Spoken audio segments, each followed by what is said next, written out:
Nyomjál egy kis gázt!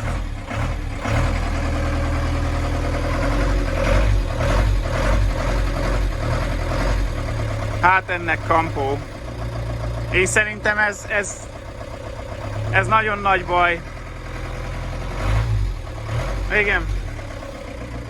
Jó, Peti, állítsd le, ne bántsuk. Köszönöm szépen.